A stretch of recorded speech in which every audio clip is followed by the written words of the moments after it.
Je pense qu'on est bon. Merci à toutes et à tous d'être présents ce soir pour cette sixième conférence de rentrée déjà. Ces conférences qui ont pour but donc d'introduire l'ensemble des groupes de travail Astre. Pour aujourd'hui, donc c'est la conférence du groupe de travail gouvernance. On a l'honneur d'accueillir Béatrice Hainaut, qui est chercheuse à l'IRSEM, pardon, donc l'Institut de recherche stratégique de l'école militaire, pour le compte du ministère de la Défense. Et on aura l'honneur de l'écouter aujourd'hui. Merci beaucoup, Béatrice. Pour aujourd'hui, comme habituellement, je vous présenterai Astre dans les grandes lignes. On aura ensuite la présentation du JT Gouvernance par sa référente, Amandine.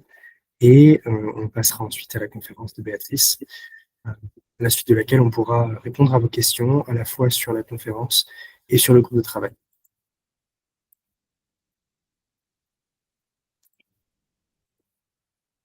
Alors, sans plus tarder, je vais commencer par présenter Astre.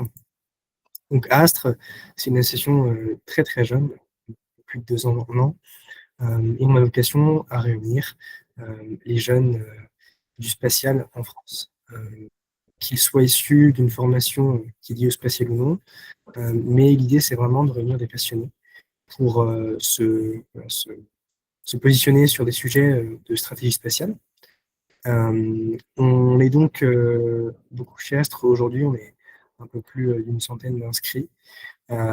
Et on vient de parcours de formation très divers. On a des ingénieurs, on a des personnes qui font plus du droit, de la gouvernance, on a aussi des entrepreneurs. Et l'idée, c'est vraiment de s'ouvrir à tous les profils.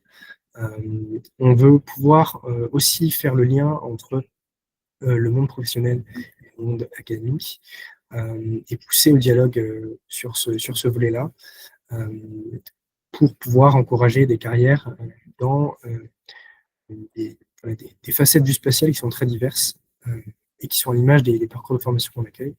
Et puis, on se positionne forcément en priorité sur des réflexions d'ordre stratégique pour la France. C'est très à l'image de ce qu'on a pu faire notamment l'année dernière. L'année dernière, on a eu la chance de pouvoir présenter notre premier rapport d'envergure qu'on a nommé Nexus Alpha, Alpha parce que c'est le premier volet, pardon. C'était un rapport qui nous a permis de poser nos idées et donc priorités pour le secteur spatial pour les prochaines décennies. On a pu présenter ce rapport au Salon du Bourget, et donc je le présenterai après, mais à chaque fin d'année, on a l'occasion de présenter des grosses productions à l'échelle de l'ASSO. On a aussi des plus petites initiatives portées par chaque groupe de travail. Ici, on a le webinaire qui est affiché en haut à droite de l'écran, qui a été fait avec la collaboration de l'Agence spatiale africaine. On a pu assister notamment aux, aux événements qui entouraient ce webinaire-là. On participe à d'autres événements partout en France, je pense notamment au Toulouse Space Festival. Euh, mais voilà, on a aussi des ateliers qui sont maintenus durant l'année, qui permettent au groupe de travail de se rencontrer en vrai. On a beaucoup de sessions de travail via notre plateforme Discord, mais on essaie aussi souvent de se rencontrer en vrai dans le cadre d'Afterwork notamment, et j'aurai l'occasion d'y revenir. Pour cette année, on a changé de bureau et donc Alix est désormais présidente. On a Sabrina qui était présidente l'année dernière et qui passe vice-présidente. Et puis Asma passe secrétaire pour cette année. Et je suis du coup trésorier pardon, depuis le mois de juin de cette année. Et donc on a l'honneur de pouvoir porter cette vision-là au cours de l'année sur plusieurs phases qui s'étendent donc entre le mois de septembre et puis le mois de juillet. On commence cette année par un cycle de conférences de rentrée dont celle-ci fait partie. L'idée, c'est de pouvoir profiter déjà du soutien du mentor au travers de sa conférence et puis de commencer à poser les thématiques qui seront abordées au cours de l'année. Ce cycle de conférences va se clôturer par une soirée qui aura une vocation double, qui permettra de présenter les retombées du cycle de conférence et puis de pouvoir passer à un moment entre nous, ouvert aux mentors et ouvert aux membres, bien sûr. Ça donnera ensuite sur la phase conséquente de travail qui s'articulera de décembre-janvier jusqu'à avril-mai. L'idée, c'est que les grosses productions seront travaillées pendant cette phase de l'année et seront restituées à partir de mai lors des différents événements de fin d'année. On pense au Toulouse Face Festival et au Salon du Bourget notamment. Et puis on a, comme chaque année, l'Assemblée Générale qui permettra de faire la transition entre le nouveau bureau et la fête du spatial. Outre la possibilité que vous avez de nous rejoindre en tant que membre, on recrute également sur certains postes clés. On a mis ici des postes de podcasteurs, de vidéastes, de développement web et de team événementiel. Nous, ça nous aide en interne à pouvoir organiser les événements de celui-ci. Et donc, n'hésitez pas, si vous ou des contacts de vos entourages êtes intéressés par ces postes-là. On les poste souvent sur LinkedIn, donc aussi quelques communications dans l'année en fonction de nos besoins. Donc, n'hésitez pas à rester alerte sur notre page LinkedIn surtout par rapport à ces postes-là. Et il me semble que j'ai fait le tour. Je vais laisser Amandine vous introduire le GT Gouvernance. Et puis ensuite, elle pourra aussi vous introduire Béatrice en bonne et due forme pour la suite de la conférence. Merci Washington pour ces introductions et pour la présentation d'Astre. Donc, pour vous parler un petit peu du GT Gouvernance, donc au sein d'Astre, on a 9 GT. Et donc, l'objectif du GT Gouvernance, c'est de se concentrer sur 2 axes de travail. Le premier, ça va être la production de contenu et la valorisation des savoirs. Donc, on va publier des articles thématiques. On va beaucoup explorer les différents modèles de gouvernance spatiale, en partant du multilatéralisme classique et en explorant aussi la montée des acteurs privés. On essaye aussi de valoriser forcément les mémoires et les travaux des étudiants. Et on a pour objectif de monter une veille stratégique mensuelle, notamment autour de l'actualité spatiale, qui sera centrée sur les enjeux de gouvernance, les évolutions institutionnelles et les rapports de force. Donc ça, c'est pour le premier axe. Et le deuxième axe, et c'est là que ça devient très intéressant, c'est d'organiser donc des ateliers, des débats, des réflexions aussi en inter-GT. Donc vraiment de continuer à explorer de manière transversale l'impact finalement de toutes ces mutations institutionnelles. Et donc voilà, ça peut passer par des ateliers de prospective, de scénario du futur. On avait fait ça l'année dernière, ça avait vraiment bien fonctionné. Donc on espère qu'on pourra le refaire cette année, notamment avec notre mentor, Béatrice Hainaut. Donc pourquoi vous impliquer? L'objectif, ça va vraiment être pour vous de participer à toutes ces réflexions stratégiques, de contribuer à des publications qui sont valorisées dans la communauté académique et professionnelle. Comme je l'ai dit, de continuer à collaborer avec d'autres groupes de travail de manière transversale. C'est vraiment le but d'Astre. Et donc, forcément, vous allez monter en compétence sur beaucoup de thématiques.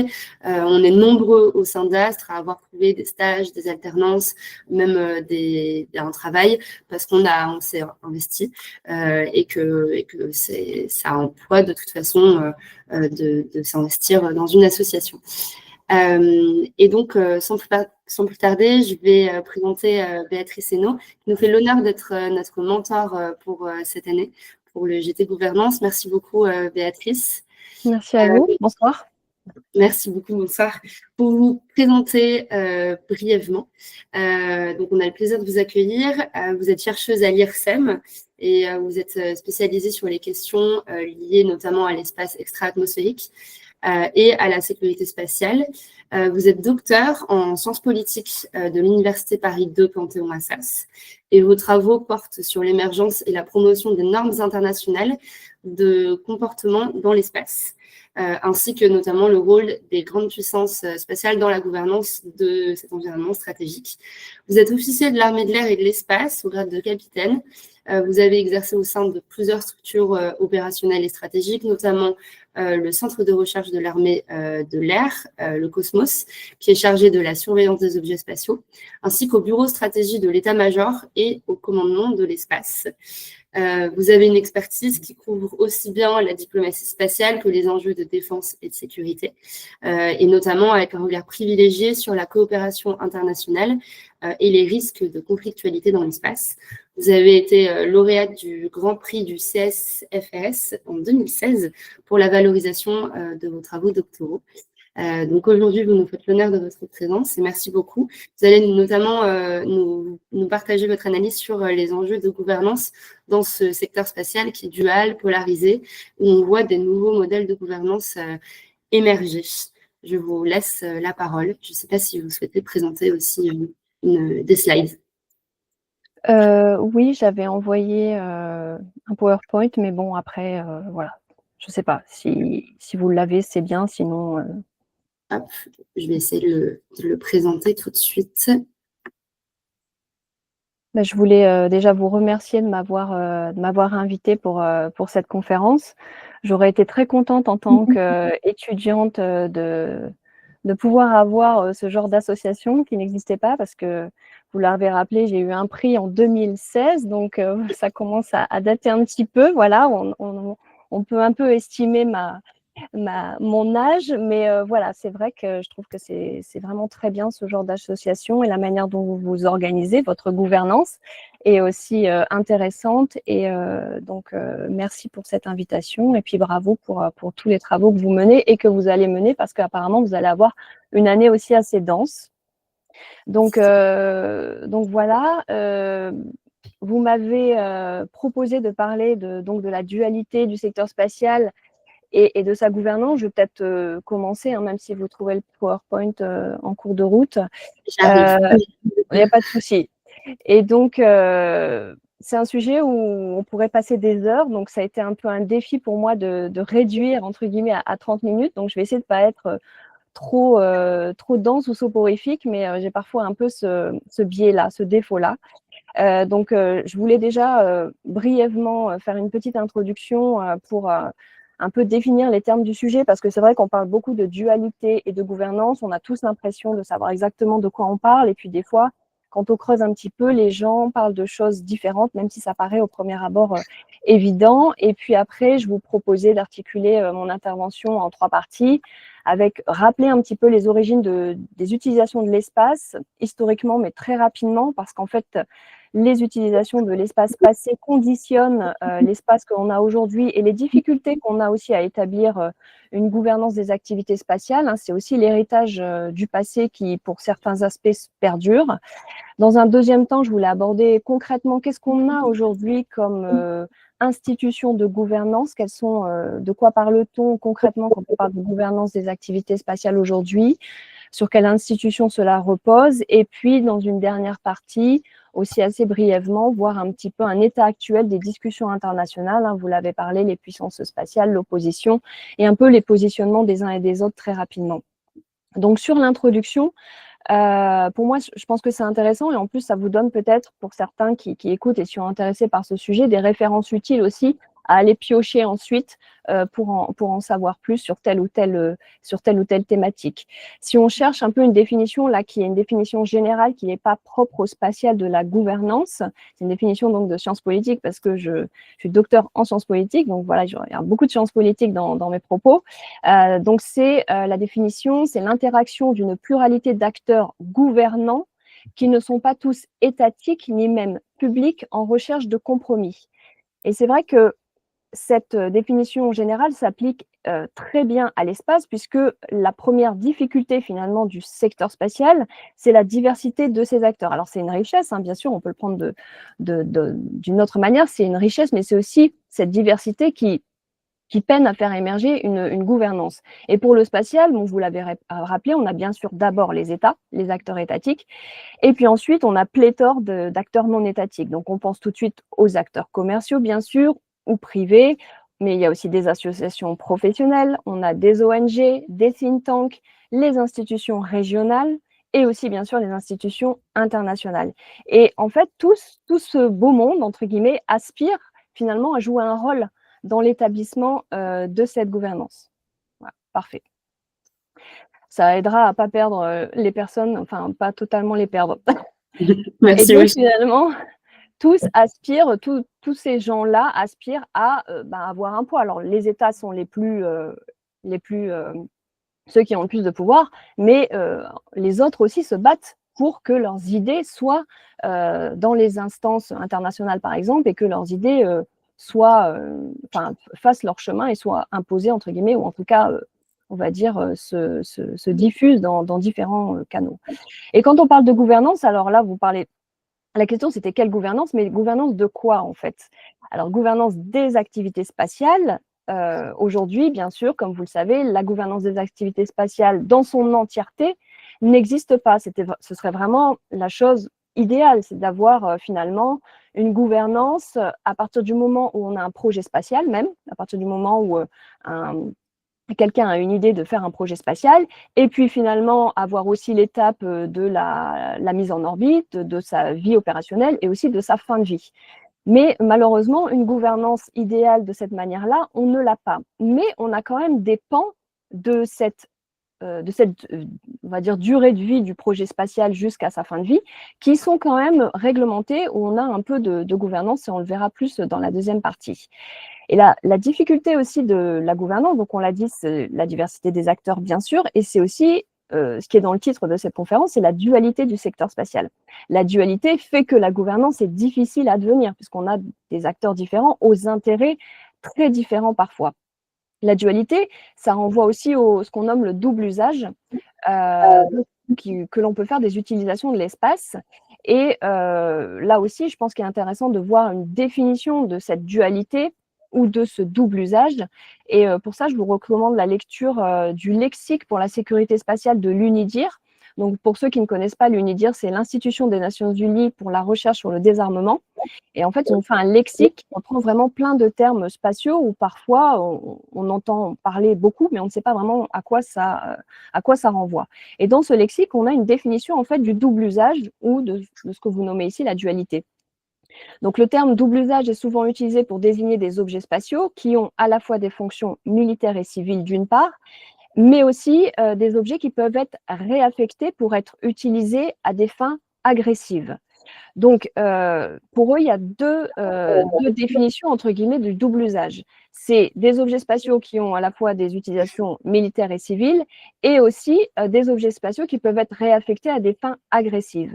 Et même ce lexique, il va plus loin en disant qu'on pourrait faire aussi une distinction entre le double usage, donc fonction civile et militaire, et la double finalité, c'est-à-dire un objet spatial qui peut être réaffecté à un but agressif. Et les deux évoluent bien sûr en même temps dans le spatial. Alors, cette distinction entre double usage et double finalité, je vous la nomme, mais elle n'est pas universellement acceptée. Hein. L'UNIDIR le met dans son lexique et essaye un peu de diffuser via les institutions des Nations Unies, mais ce n'est pas une notion qui est universellement acceptée et qui n'existe pas non plus, bien sûr, en droit international. Mais cet effort de définition, pour moi, il est important parce que ça nous amène à une caractéristique très importante des utilisations de l'espace, qui est à savoir la coexistence finalement dans un même espace, sans faire de mauvais jeu de mots, d'utilisation stratégique et militaire, donc hautement politique, avec des utilisations civiles qui sont certes parfois existentielles, parce qu'il y a des services d'urgence, de sauvetage, etc. Mais aussi, on a des applications ou des services spatiaux qui sont quand même, qui ont une utilisation un peu banale, enfin, voire récréative. Hein. On pense à l'utilisation d'Internet ou même des jeux en ligne. Et pourtant, tout ça coexiste dans l'espace. Donc, c'est vraiment cette tension et cette diversité des utilisations et donc des utilisateurs qui fait que la gouvernance est vraiment très difficile à advenir. En tout cas, c'est un des éléments fondamentaux. Donc, ça, c'est pour l'introduction. Donc, rapidement, sur la chronologie des utilisations de l'espace, ça me semblait important parce qu'on va retrouver un peu la diversité des utilisations et des acteurs à travers les différentes utilisations de l'espace qui ont été faites dans l'histoire. Et il y a un auteur, Bladine Bowen, dont je mets le livre là en référence, qui a titré son livre Original Sin, donc le péché originel. Et en fait, c'est rigolo et en même temps, c'est assez significatif de qualifier de péché originel le développement des technologies spatiales. Et en fait, il veut dire par là que le péché originel des technologies spatiales, c'est d'avoir été orienté dans des utilisations militaire et stratégique. Et en fait, même si, bien sûr, ces péchés originels donc, datent de la guerre froide, on a encore aujourd'hui finalement ce péché originel, ces utilisations stratégiques et militaires qui conditionnent un petit peu la manière dont on voit l'espace et le fait que certaines choses comme la gouvernance de l'activité spatiale a du mal à émerger.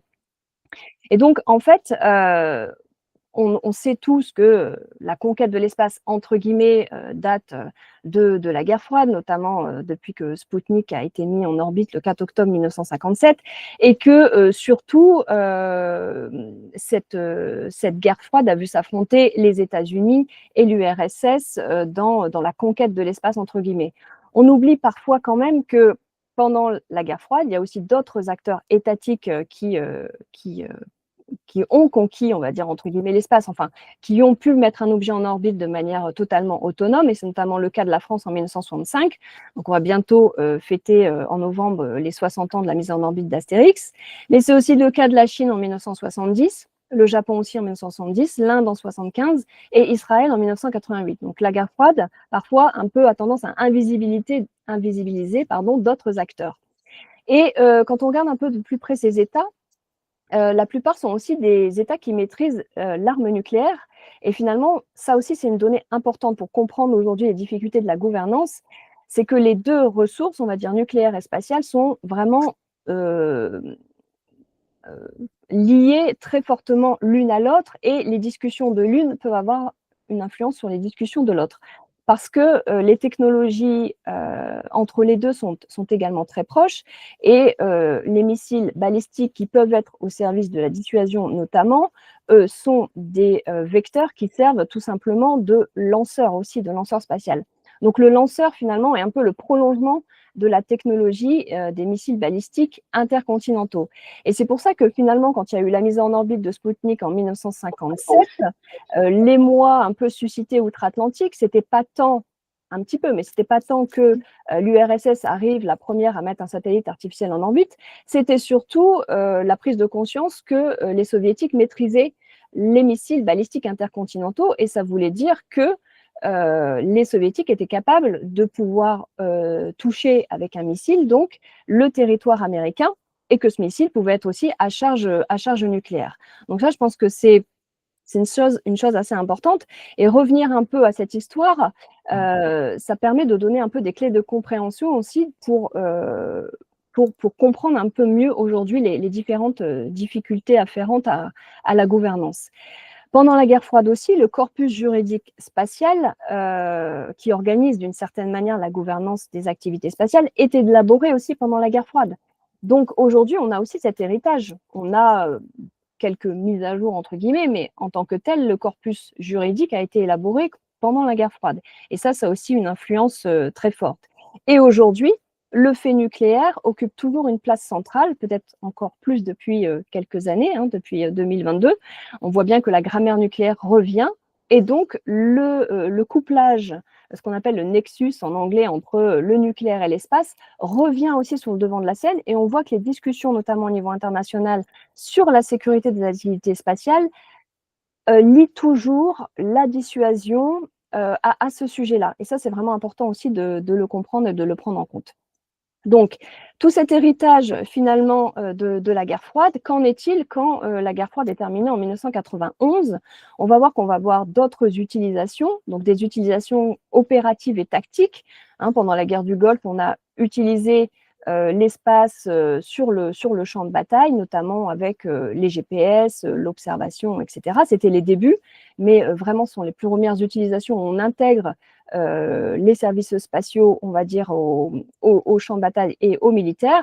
Et la France, finalement, n'est pas en reste non plus parce qu'à l'époque, le satellite d'observation du CNES Spot 1 avait été mis en orbite en 1986 et en fait, il va être utilisé avec d'autres services commerciaux américains lors de la guerre du Golfe. Et pour autant, ce Spot 1 était un programme européen civil, mais cofinancé par le ministère de la Défense française. Donc on voit bien que là aussi, la dualité était déjà très présente à l'époque. En fait, c'est vraiment intrinsèque à l'évolution et à l'évolution des utilisations de l'espace. Et aujourd'hui, bien sûr, comme vous le savez, l'intégration civile et militaire n'a cessé de croître et l'intérêt aussi de cette utilisation n'est pas du tout démenti. Donc aujourd'hui, on a, comme vous le savez, une dépendance très forte des États pour différentes raisons militaires, économiques, etc., à l'utilisation de l'espace. Et donc l'ambition aujourd'hui, c'est plutôt de maîtriser l'espace, de le contrôler, voire le dominer. C'est pour ça que dans les documents un peu programmatiques américains, on retrouve les notions de space control, space dominance ou encore space superiority. D'ailleurs aussi, le commandant de l'espace français parle aussi de supériorité spatiale. Bon, je pense que la space superiority américaine, c'est pas forcément la supériorité spatiale française, mais on voit ces termes quand même aujourd'hui émerger. Et ça montre quand même quelque chose de très important et qui peut être contraire à l'idée de gouvernance. Parce que la supériorité spatiale, est-ce qu'elle elle cohabite bien ou pas avec l'idée de gouvernance, donc de partager, de recherche de compromis, comme j'ai dit tout à l'heure dans la définition. Et puis dans le second temps, alors on a ces utilisations opératives et tactiques, et on a aussi un héritage qui est transformé, et ça vous le savez bien, on essaye de faire en sorte que on va utiliser maintenant l'espace à des fins commerciales beaucoup plus qu'avant. Et donc, ça permet, bon, notamment ce phénomène vient des États-Unis, bien sûr, avec le phénomène du New Space. Ça permet aux États-Unis de disposer de beaucoup plus de systèmes spatiaux s'ils sont attaqués. Et puis, en même temps, ça leur permet aussi de dominer, notamment en matière d'information, sur le champ informationnel également, puisque les satellites sont un élément important du champ aussi informationnel. Donc, je ne vais pas ici détailler les décisions politiques qui ont permis l'émergence du phénomène du New Space, mais ça permet aujourd'hui de comprendre aussi le paysage actuel et la multiplication des acteurs.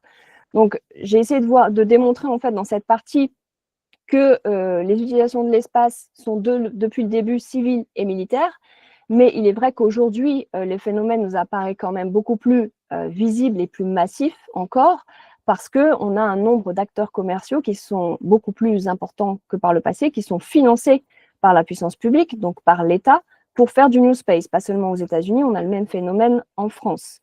Bien sûr, on pense à l'exemple type de SpaceX et de la constellation Starlink, qui remplit des utilisations civiles et en même temps militaires au cœur de la guerre en Ukraine, mais je ne vais pas m'appesantir là-dessus. Donc, dans la deuxième partie, pour venir vraiment appuyer en fait l'intervention sur qu'existe-t-il actuellement en termes de gouvernance des activités spatiales au niveau international, ce qui est intéressant, c'est de voir qu'on retrouve cette idée de dualité et de double usage, puisque historiquement, les Nations Unies vont se saisir des questions spatiales sous ces deux aspects. Donc, on va avoir une séparation avec le volet civil, qui fait référence à la sécurité des activités spatiales, qui est nommé safety en anglais. Donc là, c'est le contraire du français, donc parfois on s'y perd un petit peu. Mais le volet civil, donc c'est la sécurité des activités spatiales, qui est représenté par le Comité pour les utilisations pacifiques de l'espace extra-atmosphérique, donc le QPA. Je crois que j'ai mis un P de trop. Le QPA, ou son acronyme donc anglais, le COPUOS, plus connu sous le nom du COPUOS, donc à Vienne en Autriche. Et puis de l'autre côté, on va avoir le volet militaire des activités spatiales, avec donc en référence à la security, merci, à la security en anglais, mais à la sûreté en français des activités spatiales, qui va être traitée au sein de la conférence du désarmement, donc à Genève. Donc toujours une institution des Nations Unies, mais pas la même. Donc vraiment, on sépare les utilisations civiles et militaires dans une gouvernance qui pose un peu problème, parce qu'on voit bien que les deux sont quand même intimement liés. Et aujourd'hui, vraiment, cette séparation, cette dichotomie est remise en cause, parce qu'on voit bien que les utilisations civiles et militaires, aujourd'hui, elles sont de plus en plus intriquées.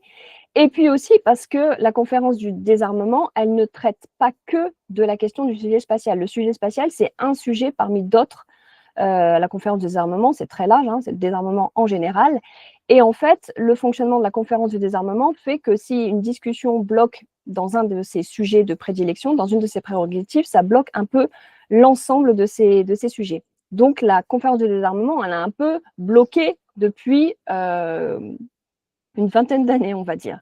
Donc voilà, pour la gouvernance, c'est pas forcément l'idéal.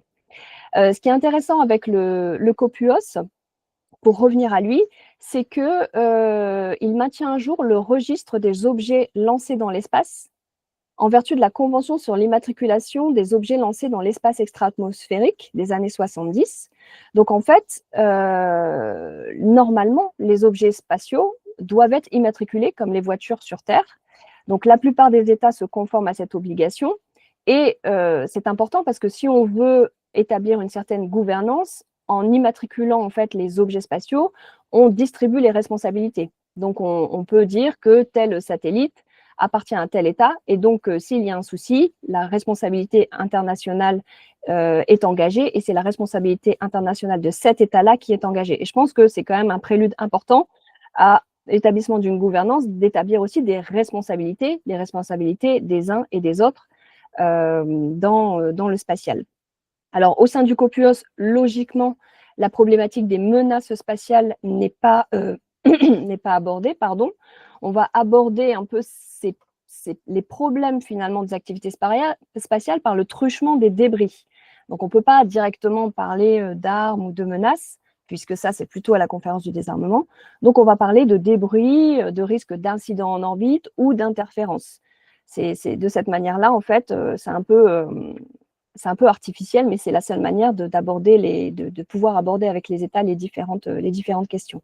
Et au début des années 2000, donc, le COPUOS se saisit de questions relatives à la prolifération des débris dans l'espace, et il développe le thème de la viabilité à long terme des activités spatiales. Qu'est-ce que ça veut dire, la viabilité à long terme des activités spatiales? C'est la durabilité de l'espace. Donc, c'est vraiment le COPUOS qui va essayer de diffuser des lignes directrices, donc d'organiser finalement une certaine gouvernance et aussi une certaine responsabilité et certains bons comportements pour assurer l'utilisation de l'espace sur le long terme. La conférence de désarmement, quand je l'ai dit, elle s'empare du thème de la course aux armements dans l'espace dès les années 80. Et même dès 2002, en fait, on a la Chine et la Russie qui vont déposer un document de travail pour élaborer un nouveau traité, donc un nouveau régime juridique international, donc contraignant, pour la prévention du développement d'armes dans l'espace, la menace ou l'utilisation de la force contre les objets spatiaux. Donc, elle propose finalement un nouveau traité qui voudrait interdire les armes dans l'espace. Donc ça, c'est plutôt Chine et Russie. À l'inverse, les États-Unis, la France et d'autres États européens vont soutenir l'élaboration de normes de comportement responsables. Donc là, on n'est pas sur du juridiquement contraignant, mais on verra par la suite que ça peut quand même le devenir. Et puis, je trouvais important dans la constellation, on va dire, de la gouvernance internationale, de citer quand même le rôle de l'Union internationale des télécommunications, qui va attribuer ce qu'on appelle la ressource Spectre Orbit. Donc là, c'est quand on est au tout début du projet spatial. Donc, juste une parenthèse, l'Union internationale des télécommunications, c'est pas seulement pour le spatial, c'est vraiment les technologies numériques dans son ensemble. Sauf qu'aujourd'hui, l'UIT a un rôle vraiment très important dans le spatial, et elle veut aussi avoir un rôle dans la durabilité des activités spatiales. Donc, je n'irai pas jusqu'à dire que c'est un nouvel acteur dans la gouvernance des activités spatiales, mais c'est un acteur qui veut se positionner vraiment sur la durabilité des activités spatiales en mettant en avant son expertise technique sur cette ressource Spectre Orbit. En gros, ce qu'elle fait, c'est quand vous avez un projet spatial, vous devez demander à avoir une fréquence pour que votre satellite puisse communiquer avec la station Sol. Et c'est cette agence spécialisée des Nations Unies qui va vous attribuer la ressource, c'est-à-dire une position dans l'espace et aussi une bande de fréquence pour communiquer entre le satellite et la station Sol. Donc, c'est vraiment essentiel. Enfin, je veux dire, dans la gouvernance d'activités spatiales, elle exerce quand même une certaine gouvernance en attribuant ce type de ressources. Ce qui est intéressant avec l'Union internationale des télécoms, c'est aussi qu'elle ne fait pas la distinction entre des bandes de fréquences qui seraient militaires ou civiles.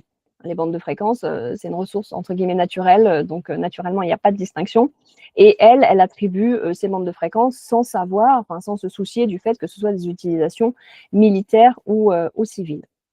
Et enfin, je cite une autre initiative qui peut être rattachée aussi à la gouvernance, c'est le Space Traffic Coordinations. Donc là, on a des initiatives régionales, alors que quand on parle de coordination du trafic spatial, on pourrait imaginer quand même que, par définition, si on veut gérer le trafic, il faudrait avoir une gouvernance internationale. Mais vu toutes les difficultés qu'on a abordées précédemment, même la gestion du trafic au niveau international est impossible.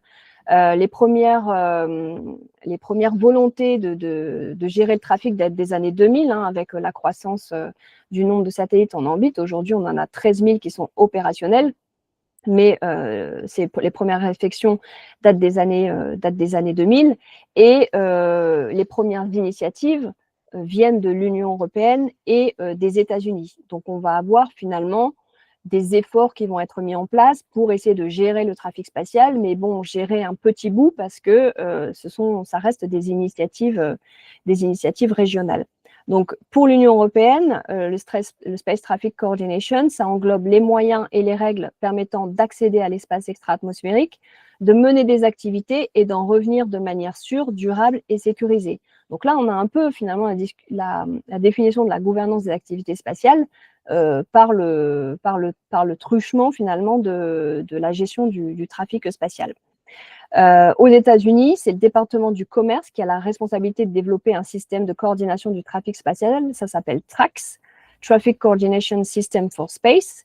Et donc, le but, c'est de fournir des services d'alerte collision sur des satellites civils à l'appui de données de surveillance de l'espace. Donc, heureusement, les entités européennes et américaines travaillent déjà ensemble, mais les institutions ne sont pas interconnectées. Il ne faut pas non plus abuser quelque part. La gouvernance a ses limites parce que là encore, on a la diversité des acteurs, on a les utilisations stratégiques, militaires, les utilisations commerciales. Donc, on ne peut pas partager non plus toutes les données. Et des données qui peuvent être un peu sensibles. Ces deux entités, ce qui est intéressant aussi, c'est qu'elles travaillent avec les opérateurs commerciaux qui sont a priori plus ouverts à la gestion du trafic spatial, puisque pour eux, c'est quand même leur business. Donc, s'il y a un accident en orbite, ça impacte directement leurs activités économiques notamment. Donc, voilà un petit peu pour une brève vue sur la gouvernance d'activités spatiales plus au niveau international. On pourrait parler de gouvernance un peu plus régionale, etc. Mais juste déjà rien qu'avec ça, vous voyez un peu le pulse qui se forme et le fait que c'est un peu les initiatives sont quand même un peu éparpillées, ce qui ne favorise pas une gestion fluide finalement de toutes ces activités spatiales. Mais on ne peut pas dire non plus qu'il n'existe rien, parce que parfois je l'entends. Et voilà, ça existe quand même, c'est efficace dans une certaine mesure et il y a des choses qui évoluent aussi, qui évoluent fortement. Donc, sur la dernière partie, donc l'état actuel des discussions internationales, peut-être qu'on on reviendra aussi à ce sujet dans vos différents groupes de travail, je pense, parce que si vous suivez l'actualité, alors il faut suivre les discussions qui se passent donc dans les working groups, les groupes de travail à composition non limitée mis en place par les Nations Unies. Alors, ce sont des groupes de travail qui sont mis en place, qui n'existent pas seulement pour le spatial au sein des Nations Unies, mais il y en a un certain nombre par le passé qui a été mis en place pour le spatial. Et aujourd'hui, on a une multiplication un peu de ces groupes de travail, mais ça permet quand même aux États et aussi à des organisations non gouvernementales de se rassembler et de parler de la gouvernance des activités spatiales. Donc, il y en a eu par le passé, il y en a aujourd'hui. Et ce qui est intéressant, c'est que ces groupes de travail veulent mettre en place des mesures de transparence et de confiance entre les États pour, par exemple, favoriser l'échange d'informations. On y parle aussi d'établissement de normes de comportement responsables, afin d'éviter qu'une action dans l'espace soit interprétée comme une menace et mener à une escalade des tensions entre les États. Mais finalement, on va retrouver quand même beaucoup la même opposition entre ceux qui vont vouloir établir un nouveau traité contraignant interdisant les armes dans l'espace, donc surtout la Chine et la Russie, et puis d'autres qui favorisent les normes non contraignantes, pas parce qu'ils ne veulent pas être contraints dans l'espace, mais c'est juste qu'a priori, les normes non contraignantes aujourd'hui sont quand même plus faciles à mettre en place dans l'idée qu'on pourrait avoir d'une gouvernance de l'activité spatiale, parce que ce qui se passe dans l'espace a forcément des liens, n'est pas n'évolue pas dans un vide intersidéral, entre guillemets, pour faire des mauvais jeux de mots, mais c'est forcément lié aux tensions qu'il y a sur Terre. Et aujourd'hui, concrètement, au niveau international, que ce soit pour la question du spatial, mais pas seulement, il est impossible d'avoir un compromis avec des États comme la Russie qui bloquent les discussions. Donc, un certain nombre d'États, et d'ailleurs de plus en plus d'États, prônent la mise en place de normes non contraignantes qui peuvent éventuellement évoluer vers des normes contraignantes un peu avec un effet d'entraînement sur les autres. Mais finalement, il y a quand même un danger à multiplier ces groupes de travail comme celui-là. Certains États s'inquiètent notamment de dupliquer le travail du COPUOS, parce que tout ça, ça se fait quand même aussi en parallèle du COPUOS. Et certains ont peur aussi que ces groupes de travail parlent de sujets qui relèvent de la conférence du désarmement. Et effectivement, quand on voit le titre du nouveau groupe de travail que j'ai noté ici, donc c'est Prévention d'une course aux armements dans l'espace, c'est exactement l'intitulé des travaux qui sont menés à la conférence du désarmement. Donc en fait, les lignes, enfin les marges de manœuvre sont assez faibles, sont plutôt réduites. Mais voilà, ces groupes de travail sont aussi mis en place afin que tous les États participent, puisque là, tous les États des Nations Unies sont invités à participer. Et en plus, on peut avoir une participation des acteurs non gouvernementaux. Donc ça, c'est vraiment un plus dans ce genre de groupe de travail. Je vais peut-être aller rapidement, puisque j'arrive je suis presque à la fin. Donc, ce qui est intéressant aussi sur ces groupes de travail, c'est qu'on s'interroge plutôt, certains États voudraient que les acteurs commerciaux participent beaucoup plus à ces groupes de travail, qu'il y ait aussi des experts techniques ou aussi des personnes de la société civile, mais ça, c'est pour simplement certains États. La Chine, par exemple, au contraire, rappelle la primauté des acteurs dans le développement et la mise en place de règles pour la sécurité spatiale. Donc, on voit encore cette tension entre la volonté d'inclure de plus en plus de monde et en même temps de garder, en fait, certains États ont peur de perdre leurs prérogatives au profit d'acteurs commerciaux. Donc, il y a tout le temps un peu cette tension. Pour vous donner quand même l'exemple, parce qu'on parle beaucoup de normes de comportement responsable, de normes volontaires, etc. Un exemple très concret d'une norme volontaire qui a été proposée par les États-Unis en 2022, c'est d'établir un moratoire sur les tests de missiles antisatellites. Donc, le nom exact, c'est les tests de missiles antisatellites destructifs à ascension directe. Alors, chaque mot est important, mais bon, en gros, c'est les tests de missiles qui détruisent des satellites en orbite. Et ça a été soutenu largement par une résolution des Nations Unies. Mais finalement, quand il s'est advenu le fait que les États doivent officiellement s'engager dans ce moratoire, et il y en a très peu qui se sont engagés officiellement. Il y a surtout des États européens qui se sont engagés à ne pas à faire ce moratoire, en fait. Et le problème étant que ce moratoire est proposé par les États-Unis, donc un État occidental, donc forcément, et la première puissance spatiale, donc ça n'a pas permis, en fait, d'avoir confiance. Les autres États n'ont pas forcément confiance lorsqu'une mesure est proposée par les États-Unis. Donc, ça peut être un exemple de norme volontaire qui ensuite devient un peu comme on appellerait du droit coutumieux finalement, parce que dans la pratique, les gens vont la respecter. On verra un peu la postérité de ce moratoire. Et puis en dernier point, j'ai marqué l'importance des mécanismes de vérification, parce que quand on parle de gouvernance aussi, alors on peut établir tout un nombre de règles, on peut établir que tel ou tel acteur participe de telle ou telle manière, mais finalement comment on vérifie? Donc ça, c'est un problème aussi. Il y a très peu d'États qui peuvent vérifier ce qui se passe dans l'espace. Donc, on peut avoir toutes les normes qu'on veut. Finalement, on va se retrouver un peu avec les mêmes puissances spatiales qui sont capables de dire véritablement ce qui s'y passe. Donc, on prône là aussi une gouvernance internationale aussi pour la vérification. Il faut que les États aient confiance dans les données qui sont apportées, dans les preuves qui sont apportées que tel ou tel État a respecté ou non telle ou telle norme. Mais là aussi, c'est un travail de longue haleine. Et donc, en conclusion, je dirais que si on regarde un peu les débats qui se passent aujourd'hui au niveau international, on a quand même une évolution ces dernières années avec une reconnaissance de la part des États qu'une meilleure gouvernance des activités spatiales est essentielle, puisque voilà, on voit le trafic spatial augmenter et les projections dans les années à venir nous disent que ça va aussi se renforcer. Donc, on a vraiment cette prise de conscience, malgré toutes les divisions qu'il peut y avoir. Et cette meilleure gouvernance des activités spatiales doit prendre en compte la sûreté et la sécurité des activités spatiales. Donc, pour prendre en compte finalement cette dualité dont on ne va jamais se départir, parce que certains doutent un petit peu que cette dualité va perdurer. Mais voilà, pour moi, c'est une donnée qu'il faut prendre en compte et il faut faire avec pour la future gouvernance. Ça dépendra aussi des mesures de transparence et de confiance que les États sont capables de s'imposer, des normes, qu'elles soient non contraignantes ou contraignantes, donc des normes, par exemple, de comportement responsable qui seront mises en place.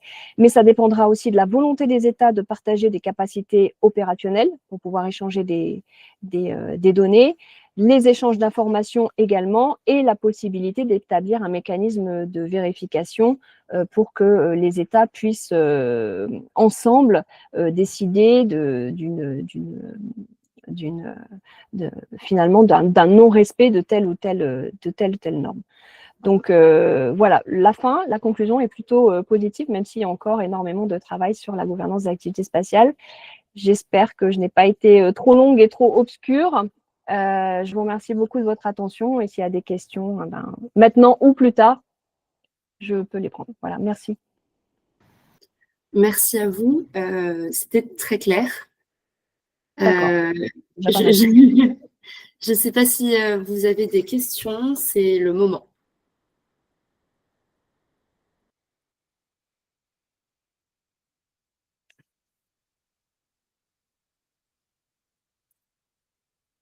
C'était peut-être pas clair pour tout le monde.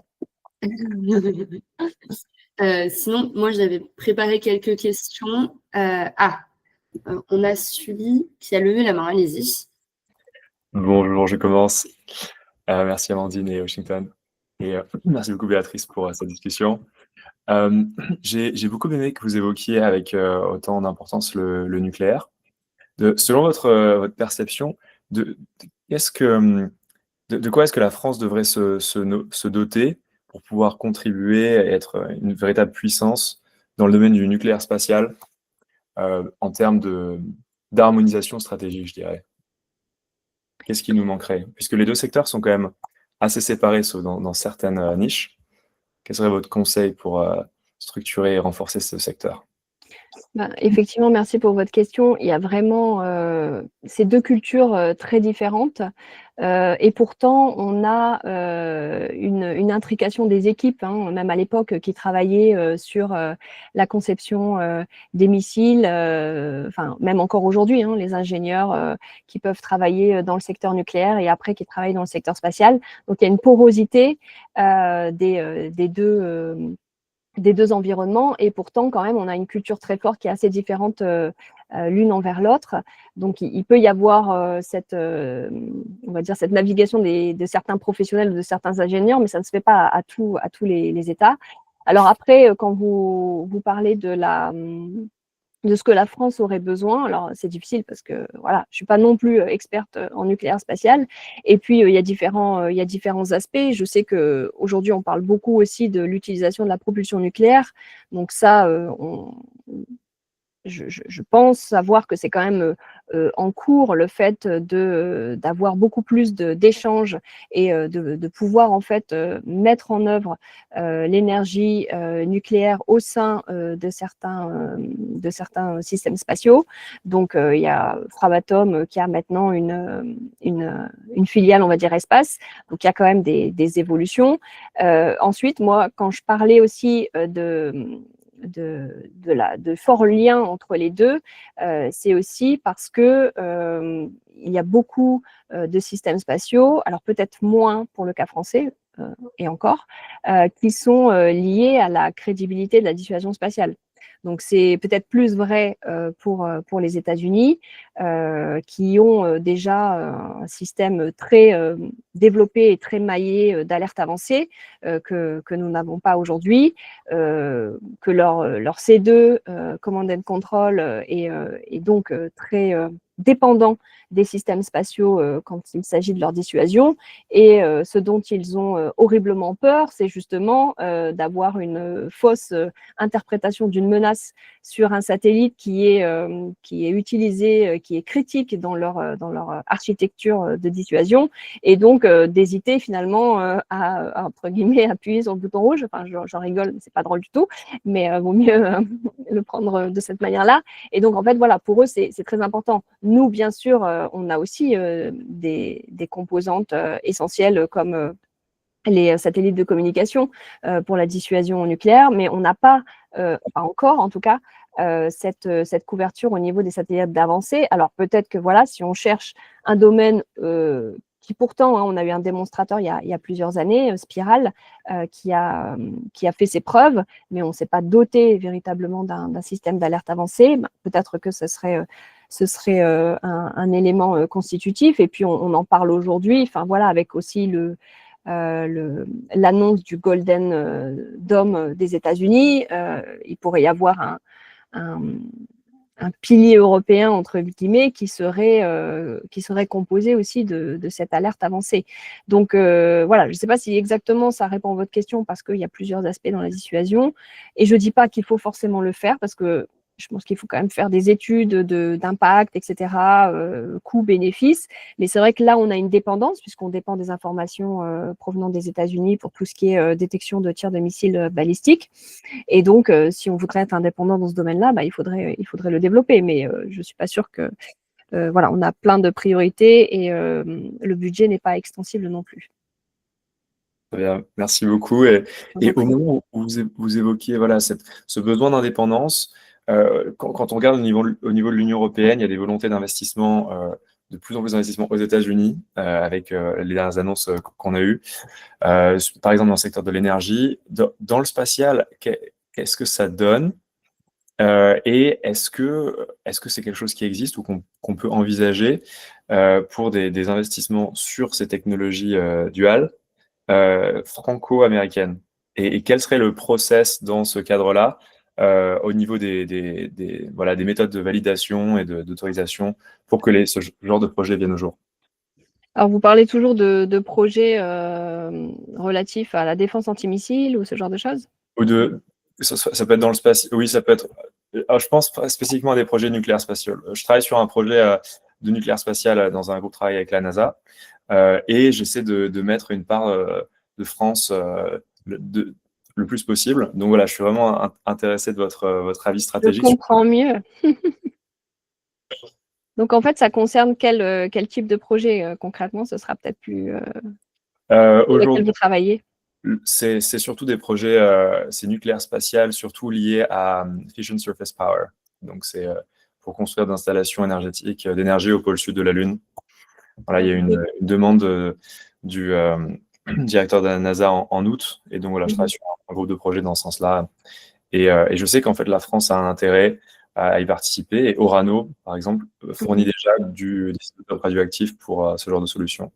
Donc, je me demande un petit peu formellement, administrativement, comment est-ce que ce genre de partenariat peut se faire et quelles sont les lignes rouges que la France recommande pour rester justement dans les clous par rapport à notre souveraineté qui est quand même la priorité.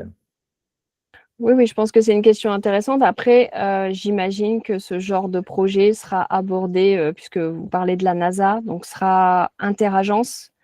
Et donc, on sera sur des projets qui sont quand même labellisés scientifiques, là où la coopération est possible. Après, dans le détail, quelles seront les lignes rouges? Bon, je pense qu'il y a des choses qu'on ne voudra pas dire, tout comme la NASA ou les États-Unis auront aussi leurs lignes rouges claires dans ce domaine-là qui est extra sensible. Mais si la France peut, comme vous le dites, apporter des briques. Ça se fera, je pense, en interagence. D'ailleurs, c'est ce qui doit…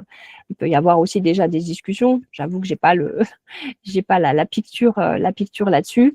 Mais pour moi, quelles sont les lignes rouges? C'est tout le temps, encore une fois, le fait de l'utilisation militaire qui est une ligne rouge, c'est-à-dire qu'on va discuter d'objectifs scientifiques en se bornant finalement aux informations que l'on peut donner, que l'on peut échanger, et on ne va pas glisser sur d'autres terrains. Mais après, je vois pas comment ça pourrait être discuté autrement, et surtout, ça restera au niveau agence. On voit bien que les coopérations un peu sensibles, qui sont pas dans le domaine du nucléaire, mais des coopérations un peu sensibles, parce que avec des États comme la Chine, la France continue ses coopérations. On l'a vu récemment avec justement, vous parliez de la Lune, avec une coopération sur des engins qui sont partis grâce à la Chine sur la Lune. Donc, on continue ces coopérations. Après, je sais que chacun des deux pays est très vigilant, des deux côtés. On reste vigilant. Donc, la confiance est là, mais les deux États veulent garder absolument leur secret technologique, entre guillemets, mais ça n'empêche pas la coopération. Donc, on peut coopérer sur ces domaines-là, mais encore une fois, pour moi, ce sera véritablement du interagence.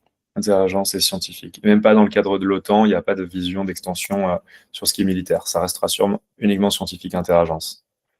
Alors, ça dépend, parce que si vous parlez OTAN, je ne fais pas le lien avec la Lune, mais parce que l'OTAN dépend des capacités des États, simplement. Donc, c'est ce que les États veulent mettre au pot commun. Après, si on parle des ambitions spatiales de l'OTAN, entre guillemets, aujourd'hui, il y a énormément de projets qui se mettent en place, mais c'est sur base volontaire, bien sûr. Il y a beaucoup de financements qui sont mis en place, et je sais que sur certains financements, donc la France y participe bien sûr, parce qu'on est puissance spatiale, et puis on ne veut pas non plus que des projets otaniens se réalisent sans nous, enfin certains projets otaniens. Il y a une vraie difficulté aujourd'hui à articuler, à penser finalement l'articulation entre des projets qui seraient otaniens, des projets qui seraient de l'Union européenne, et nos propres projets souverains.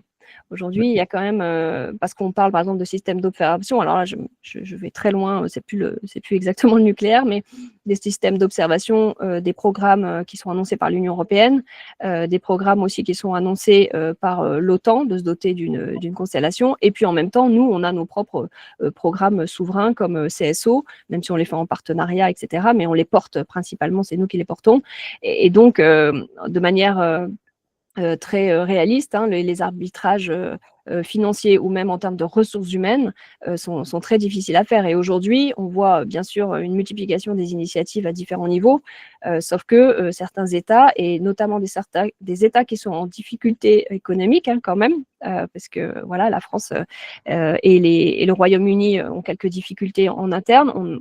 Voilà, il faut qu'on effectue des arbitrages. Et vous parliez de certains financements. C'est vrai qu'on peut se demander aujourd'hui, par exemple, avec les annonces de l'Allemagne et leurs 35 milliards d'ici à 5 ans, oui, on peut imaginer dans quoi ils vont le mettre, mais je ne suis pas sûre qu'on ait beaucoup de détails là-dessus. Mais en tout cas, eux ont des ressources. On peut imaginer qu'il est question aussi d'acheter des technologies, des systèmes américains. Mais pour l'instant, ça reste assez flou. Mais ce sera vraiment quelque chose de très intéressant à suivre pour la France notamment. Merci beaucoup. Merci à vous. Merci. Merci pour vos réponses. Est-ce que vous avez d'autres questions? N'hésitez pas non plus à les poser par écrit, pour les personnes qui ne pourront pas les poser à l'oral. Et si jamais, moi j'en ai une en attendant, on parle beaucoup de la fin de l'ISS. Alors 2030, 2032, voire jusqu'à 2035 si vraiment il faut. Il y a eu plusieurs spéculations et plusieurs offres, notamment une chinoise, pour remplacer l'ISS. Est-ce que vous croyez qu'il est aujourd'hui possible, dans le contexte actuel, de retrouver un modèle similaire de coopération internationale comme ça avait été le cas au moment de l'ISS? Alors, ce serait très pessimiste de dire que non. Alors, je vais dire oui et non. C'est vrai que le contexte n'est pas le même, mais malgré tout, j'ai fait un petit retour sur la guerre froide. C'est quand même un projet de station qui était né aussi pendant la guerre froide, et on ne peut pas dire que c'était complètement un environnement pacifique. Aujourd'hui, on ne peut pas comparer notre période actuelle avec la guerre froide, bien sûr, mais ça veut dire que finalement, on ne peut pas non plus présager que ce sera totalement impossible, ce sera peut-être sous une autre forme.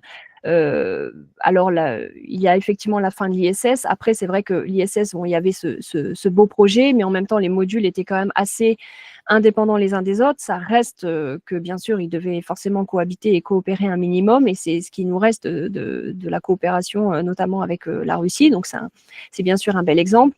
Après, pour la postérité, c'est vrai qu'il y a aussi beaucoup de projets de stations privées. Donc, ça changerait quand même aussi la donne. Ce ne serait pas forcément que pour des expériences scientifiques. Mais voilà, quelle est aussi la place de ces stations privées? Ça risque pas forcément d'être une coopération scientifique de même nature. Et puis ensuite, effectivement, vous citiez la Chine. Donc, la Chine a sa station. Elle invite un nombre d'États assez important à venir participer à son projet, ou en tout cas à venir à bord de son vaisseau. Donc, on peut imaginer aussi que là, il y a quelques opportunités. C'est vrai que c'est pas très engageant quand même, parce que l'Agence spatiale européenne avait formé je crois, 1 ou 2 astronautes sur la station chinoise. Et puis finalement, l'ESA s'est positionné en disant que non, c'était plus d'actualité. Donc ça, c'est pas des signaux très positifs qui sont là. Donc peut-être que la coopération prendra différentes formes, mais finalement, la coopération aujourd'hui, elle existe quand même entre les États. Je remarque quand même que la coopération a tendance à se régionaliser aussi. On a des projets de coopération entre des groupes, puisqu'on a une multiplication, entre guillemets, d'organisations régionales relatives au spatial, que ce soit dans l'Asie-Pacifique, au niveau des pays arabes aussi, où ces États ont tendance à l'impulsion d'États leaders, mais à vouloir aussi faire des projets de coopération et parfois à faire des ponts quand même avec d'autres États. Donc, je pense qu'on a une reconfiguration aussi de la coopération. Celle qu'on a connue par le passé, ce sera sûrement pas celle qu'on connaîtra demain. Mais le positif, c'est qu'il y aura une coopération. Après, est-ce que ça va se traduire par une station spatiale ou par autre chose? Bon, voilà, ce sera peut-être aussi par d'autres projets. Et puis, il y a quand même, on parlait de la Lune. Ça, c'est quand même un projet de coopération, même si c'est un peu occulté par le fait que c'est une compétition entre les États-Unis et la Chine. Mais au départ, on a quand même un nombre conséquent, surtout du côté du projet américain Artemis, mais on a quand même 56 États, je crois, aux dernières nouvelles, qui participent à ce projet. Bon, c'est pas non plus très clair, mais en tout cas, c'est quand même officiellement quand même un projet de coopération internationale. Et de leur côté aussi, les Chinois ont ce projet d'aller sur la Lune. On a bien sûr leurs partenaires étatiques, hein, il y a une dizaine de partenaires étatiques, mais il y a aussi beaucoup de partenaires qui sont subétatiques, dont des institutions, des centres de recherche qui peuvent être aussi situés en Europe. Voilà, il y a une diversité de partenariats. Il n'y a pas que les partenariats étatiques dans leur projet. Donc voilà, c'est aussi une autre manière d'aborder la coopération. Très bien, merci beaucoup pour votre réponse. J'ai bien noté notamment le fait que la coopération se régionalisait. J'ai cru comprendre que vos dernières recherches portaient justement sur la région du Proche et Moyen-Orient. S'il n'y a pas d'autres questions, j'en profite pour en poser une. Quelle forme ça prend? Est-ce que vous pouvez nous partager un petit peu vos premières conclusions, voilà, pour avoir une idée de comment ces acteurs-là arrivent dans le spatial? Donc en fait, si on parle un peu ça fait partie un peu des nouveaux acteurs, entre guillemets, ou des acteurs émergents. Je ne sais pas trop comment les qualifier, mais maintenant, ils ont bien émergé, notamment pour les Émirats arabes unis. C'est vrai que je trouve que c'est assez intéressant de voir un peu ce qui se fait, parce qu'au départ, beaucoup de personnes que j'ai pu rencontrer me disaient que c'était… forcément, ils ont beaucoup de financement, donc ils peuvent acheté beaucoup de choses et que c'était dans un but. Le but premier était plutôt du domaine du soft power, du prestige, etc., de l'image. Donc, il y a bien sûr cette dimension, mais aujourd'hui, selon moi, ça va aussi un peu plus loin puisque on voit qu'au niveau industriel, ils s'organisent véritablement pour développer des niches et avoir des consortiums industriels dans le domaine de la défense notamment, avec des filiales spatiales qui recherchent l'autonomie dans certaines technologies duales, du coup, qui peuvent être, qui sont intéressantes. Donc là, on va beaucoup plus loin et en termes de coopération, donc il y a l'Arab Space Group, donc qui est à l'initiative aussi des Émirats Arabes Unis, parce que c'est vraiment l'acteur fondamental dans la région. On a l'Arabie Saoudite, mais qui est un peu à la traîne. Et qui développe donc un projet de satellite en coopération avec d'autres États pour élaborer le satellite 813 notamment. Donc 813, c'est par rapport à une date, par rapport à l'âge d'or hein, du cycle des découvertes sous les différents califes musulmans. Donc c'est pour un peu rappeler cet héritage et dire que les États du Golfe et les États arabes d'ailleurs dans leur globalité ont toute leur légitimité à conquérir l'espace et doivent notamment investir dans le spatial. Donc dans ce projet, ça rassemble aussi une dizaine d'États arabes et notamment ils sont très proches de l'Égypte. Et l'Égypte, c'est aussi un pays très intéressant à étudier en matière spatiale, qui développe aussi ses infrastructures pour construire ses satellites, qui accueille maintenant l'agence spatiale de l'Union africaine au Caire, qui est colocalisée avec l'agence spatiale égyptienne, qui dispose, oui, d'un centre de développement des satellites et de vérification, etc., qui met l'accent aussi sur la formation.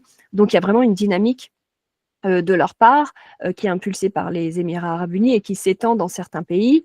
Après, on a des États qui ont un investissement qui est essentiellement, on va dire, dans un but économique, hein, comme Oman notamment, mais il y a une politique spatiale, donc c'est intéressant, c'est quand même qu'ils diffusent une politique spatiale parce qu'ils veulent s'organiser, eux aussi en termes de gouvernance, en interne. Donc ça, c'est aussi intéressant à regarder. Et puis les Émirats Arabes Unis, voilà, c'est plus simplement juste pour s'acheter finalement du prestige, etc. Pour moi, ça va plus loin au niveau. Si on les entend, si on les écoute parler dans les institutions internationales comme aux Nations Unies, il y a une volonté aussi d'être la voix un petit peu de la troisième voie finalement entre le groupe un peu Chine-Russie et leurs affinitaires, et puis le groupe un peu États-Unis, France, Europe, etc., et leurs affinitaires, parce que ces États-là, notamment les Émirats Arabes Unis, parlent à tout le monde, n'ont pas n'ont pas de clivage ou ne sont pas marqués par enfin, essayent en tout cas de ne pas être marqués par cette bipolarité. Après, il y a des limites parce que les Émirats sont extrêmement liés, notamment en termes de financement et de formation aux États-Unis, bien sûr. Ils essayent quand même de parler à tout le monde et de coopérer avec la Chine, mais c'est très difficile. On l'a vu récemment parce qu'ils devaient envoyer leur robot à bord d'une mission chinoise, et comme il y avait un composant américain dans leur robot, les États-Unis leur ont dit que non, ils ne partiront pas avec la Chine, et donc ça ne s'est pas fait. Donc on voit bien qu'on peut avoir une volonté aussi d'être un peu, de promouvoir la coopération avec tous, et puis c'est malheureusement un peu limité par des réglementations internes. Donc voilà, il y a vraiment énormément de choses sur cette région du Golfe. J'ai écrit un papier il y a 1 an, je crois, qui revient en détail en fait sur l'ensemble des projets spatiaux et aussi la volonté de réactiver cet héritage en fait islamique et un peu finalement le lien qui est fait entre religion et espace. Donc il y a aussi la volonté pour eux de lier tout ça et d'avoir une dynamique générale, et aussi d'emporter l'adhésion des sociétés, parce que finalement ils ont besoin de compétences, ils veulent développer leurs compétences, ils ne veulent pas seulement, il y a énormément d'étrangers bien sûr qui sont présents pour la montée en puissance, mais ils veulent absolument engager leur population dans cette aventure, je dirais. Et donc, on voit dans les écoles les astronautes qui font des conférences, l'organisation de formation, etc., etc. Donc, il y a énormément de choses qui sont mises en place parce qu'ils veulent impliquer leur population. Et d'ailleurs, les femmes sont aussi très fortement mises en avant pour travailler dans le secteur spatial là-bas. Donc, c'est aussi une donnée qui est assez intéressante. Parfois, on pourrait s'inspirer aussi de certaines choses pour l'appliquer chez nous.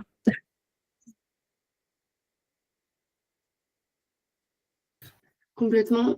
Merci beaucoup. Et effectivement, je pense que c'est toujours très intéressant de voir comment fonctionnent nos voisins. C'était justement le but de cette conférence aussi, de s'intéresser aux différents types de gouvernance et comment elles pouvaient finalement se compléter et s'inspirer les unes et les autres. Est-ce qu'on a une question? Et sinon, on va, je pense, clôturer. Oui. Allez, c'est parti. Oui, déjà, merci beaucoup de votre présence. C'est vraiment, vos propos sont vraiment passionnants. Moi, je voulais poser une question par rapport à l'actualité, notamment au rapprochement entre Airbus, Leonardo et Thales, notamment en vue de créer un acteur spatial européen dans le domaine des satellites. Je me demandais à quel point cet événement pouvait marquer un changement de paradigme finalement dans la gouvernance européenne dans le domaine du spatial et notamment potentiellement au détriment de certains acteurs institutionnels comme l'ESA par exemple. Alors, c'est une très bonne question et c'est une question d'actualité qui, je pense, aujourd'hui pose plus de questions que n'apporte de réponses. Parce que effectivement, il y a énormément de questions sur la gouvernance de ce rapprochement entre les trois, qui va diriger. Est-ce que ça implique nécessairement, alors est-ce que se rassembler, ça veut forcément dire être plus fort, puisque l'objectif c'est aussi dans le même temps, avec le paysage spatial aujourd'hui, c'est normalement d'être plus flexible, plus rapide, d'avoir plus de financement. Est-ce que vraiment ça règle le problème? Ça va pas régler non plus le problème du marché européen qui va pas s'étendre parce que les trois grands s'allient. Donc, c'est pas pour être négatif du tout, c'est juste que je vois, enfin, j'ai lu un petit peu les réactions ou les analyses sur ce sujet et c'est un peu pour l'instant ce qui ressort, c'est énormément de questions. Alors peut-être que ceux qui ont fait ce rapprochement ont les réponses. En tout cas, ils ont tablé sur de la prospective et se sont dit que ça pourrait rapporter telle ou telle chose. Ensuite, au niveau, alors vous parlez de l'Agence spatiale européenne. Là, je ne sais pas exactement comment quelle sera la conséquence directe, sachant qu'il y a quand même d'autres acteurs qui ne sont pas absorbés. Enfin, c'est vrai que c'est les trois plus grands, mais il y a quand même d'autres acteurs qui restent comme OHB en Allemagne. Donc, c'est aussi cette dynamique avec les autres acteurs qui sont quand même qui peuvent être de taille quand même assez importante et significative. Quelle sera leur part finalement dans les différents appels d'offres au niveau dont vous évoquez l'ESA. Après, l'ESA, c'est sur un principe de retour géographique. Donc, ça fonctionne sur un État donne entre guillemets 1 euro et a 1 euro dans sa propre industrie spatiale. Donc, normalement, ça reviendra à l'État. Mais c'est vrai qu'avec ce type de consortium, je ne sais pas trop comment va se dérouler la répartition entre guillemets. Et surtout, il faut voir de quelle manière en fait, parce qu'il parle aussi de créer des emplois. Bon, c'est pas trop la tendance actuelle, mais ça veut dire quoi? Une réorganisation aussi entre les différents États dont les sociétés appartiennent, enfin les États liés à ces sociétés. J'avoue que peut-être que quand on sera un peu plus sur la gouvernance en fait de ce grand groupe, finalement, on aura peut-être plus d'éléments pour savoir un peu comment ça va fonctionner, notamment en matière de participation à des projets au sein de l'Agence spatiale européenne. Donc ça répond pas trop à votre question, mais Non, merci beaucoup. De toute façon, avec l'Europe et l'Union européenne, de manière générale, il y a plus souvent des questions que des réponses. Donc je oui, m'attends. c'est ça. Merci. Mais ça avance quand même, hein. Mais Oui, c'est vrai que c'est difficile. Et là, on pourrait parler aussi de la gouvernance. Oui, Union européenne, Agence spatiale européenne, État européen. oui, C'est c'est un autre sujet. oui, voilà. Merci Mais en tout cas, merci. ça rentrera en compte dans votre question. Oui, j'imagine. Merci. Je vous en prie, merci. Il me semble qu'on avait aussi une question de Manon. Oui, bonsoir. Bonsoir, capitaine. Merci pour la conférence. C'était très intéressant. Merci. Moi, j'avais une question au niveau du groupe de travail que vous avez présenté dans le Grand 3 au niveau de l'état actuel des discussions internationales. Est-ce que finalement, ça pourrait pas être une réponse aux limites du COPUOS et de la conférence du désarmement? Parce qu'en fait, vous avez parlé que la marge de manœuvre de ces groupes de travaux, elle est assez réduite. Est-ce que finalement, un peu dupliquer le travail du COPUOS. Est-ce que ça pourrait pas être en fait essayer de merger un peu les deux groupes, ce groupe de travail, est-ce que ça pourrait pas être une réponse en fait aux limitations qu'il y a dans les deux groupes respectivement, quoi. Je ne sais pas si ma question est très très claire, mais est-ce que ça pourrait, voilà, je voulais avoir votre avis sur ça. Merci, merci pour votre question. Non, effectivement, on a vraiment l'impression que aussi l'existence de ces groupes de travail est là pour pallier les défaillances des autres. Alors, le COPUOS peut-être un peu moins, parce que le COPUOS quand même diffuse des lignes directrices, etc. Mais on voit qu'ils sont sur une ligne de crête parce que quand on parle de débris, alors on peut parler de débris, mais on n'a pas le droit de parler de finalement ce qui pourrait causer des débris, bon, à part des accidents. Et alors que c'est très difficile de vraiment séparer de manière hermétique des sujets qui sont plus liés au désarmement ou au militaire et des sujets civils. Donc le COPUOS est un peu engoncé dans ses prérogatives et a du mal à en sortir. Et effectivement, le fait de faire ce type de groupe de travail, ça permet de s'en départir. Alors les États tout de suite en propos liminaires disent on ne doit pas dupliquer, etc. Donc comme ça, et tout le monde est d'accord qu'on ne duplique rien. Mais dans le fond des conversations, effectivement, on parle en même temps d'usage civil et militaire. On parle de Starlink, on parle de l'usage de Starlink et l'usage civil et militaire. Donc souvent les Russes, la Russie condamne les utilisations des services commerciaux. Donc on en parle au moins dans ce groupe de travail. Donc, effectivement, ça permet de sortir un peu de l'ornière. Maintenant, on n'est pas au premier groupe de travail. Vous avez vu la temporalité. Là, on va être sur 24-28 et on en a depuis le début des années 2000. Donc, voilà. Après, normalement, ces groupes de travail mènent à des rapports qui peuvent faire avancer les choses, mais ça reste les Nations Unies. Donc, ça reste du compromis, ça reste du consensus, ça reste vraiment des évolutions incrémentales. Mais comme je le disais, on sent quand même, quand on écoute les discussions, que, en fait, au départ, beaucoup d'États ne voulaient absolument pas entendre parler des normes de comportement responsable, puisque déjà, ça venait plutôt de pays occidentaux, donc même si c'était une bonne idée, c'était pas une bonne idée en soi. Et en plus, le comportement, ça peut être vu comme quelque chose de subjectif. Et puis en plus, c'est vrai que dans les différentes cultures, ça peut être aussi interprété de manière différente. Les définitions sont pas du tout les mêmes. Mais aujourd'hui, on a des États qui maintenant, et même dernièrement, la Russie a reconnu que les normes non contraignantes, alors pas forcément de comportement responsable, mais les normes non contraignantes peuvent quand même servir en attendant d'avoir des normes contraignantes, ce qui est quand même une évolution majeure, au moins dans le discours, sur cette thématique. Donc, c'est pour ça que des fois, quand on jette un peu la pierre sur les Nations Unies, je trouve que c'est un peu injustifié parce qu'il y a quand même, ça a le mérite de faire quand même discuter des États qui ne se parlent pas beaucoup, parce que là, par exemple, la Chine et les États-Unis se parlent beaucoup, alors ils se renvoient beaucoup d'attaques, etc., mais ils se parlent.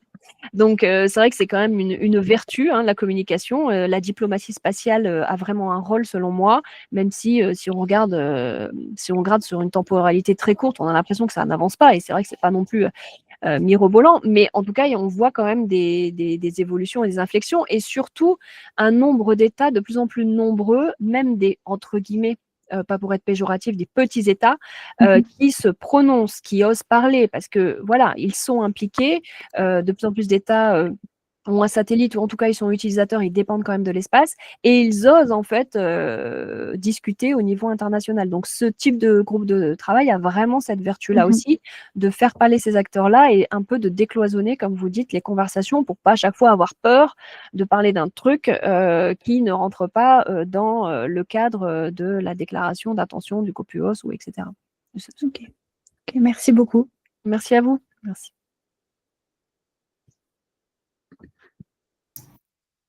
Est-ce qu'on a d'autres questions?